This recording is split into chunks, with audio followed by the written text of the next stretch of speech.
اعوذ باللہ من الشیطان الرجیم بسم اللہ الرحمن الرحیم اللہم فقہنا فی الدین، یا اللہ ہمیں دین کی سمجھ بوجھ عطا فرما، آمین یا رب العالمین۔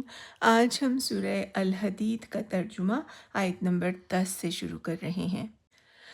آخر کیا وجہ ہے کہ تم اللہ کی راہ میں خرچ نہیں کرتے، حالانکہ زمین اور آسمانوں کی میراث اللہ ہی کے لیے ہے۔ تم میں سے جو لوگ فتح کے بعد خرچ اور جہاد کریں گے وہ کبھی ان لوگوں کے برابر نہیں ہو سکتے جنہوں نے فتح سے پہلے خرچ اور جہاد کیا ہے۔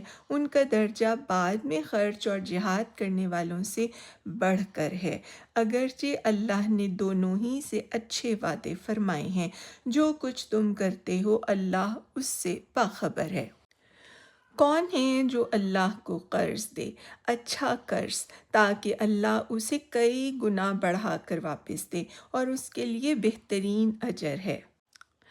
اس دن جب کہ تم مومن مردوں اور عورتوں کو دیکھو گے کہ ان کا نور ان کے آگے آگے اور ان کے دائیں جانب دوڑ رہا ہوگا، ان سے کہا جائے گا کہ آج بشارت ہے تمہارے لیے، جنتیں ہوں گی جن کے نیچے بہہ رہی ہوں گی، جن میں وہ ہمیشہ رہیں گے۔ یہی ہے بڑی کامیابی۔ اس روز منافق مرد اور عورتوں کا حال یہ ہوگا کہ وہ مومنوں سے کہیں گے، ذرا ہماری طرف دیکھو تاکہ ہم تمہارے نور سے کچھ فائدہ اٹھائیں، مگر ان سے کہا جائے گا پیچھے ہٹ جاؤ، اپنا نور کہیں اور تلاش کرو۔ پھر ان کے درمیان ایک دیوار حائل کر دی جائے گی جس میں ایک دروازہ ہوگا، اس دروازے کے اندر رحمت ہوگی اور باہر عذاب۔ وہ مومنوں سے پکار پکار کر کہیں گے، کیا ہم تمہارے ساتھ نہ تھے؟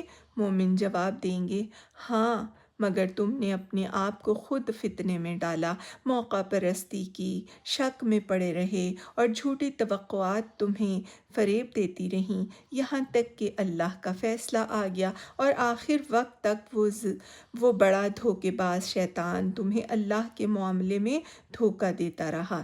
لہٰذا آج نہ تم سے کوئی فدیہ قبول کیا جائے گا اور نہ ان لوگوں سے جنہوں نے کھلا کھلا کفر کیا تھا۔ تمہارا ٹھکانہ جہنم ہے، وہی تمہاری خبر گیری کرنے والی ہے، اور یہ بدترین انجام ہے۔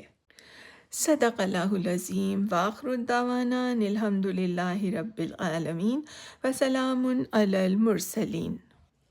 ویڈیو کو لائک اور شیئر ضرور کریں تاکہ دوسرے لوگ بھی آپ کی طرح قرآن پاک کے اردو ترجمے سے مستفید ہو سکیں۔ جزاک اللہ۔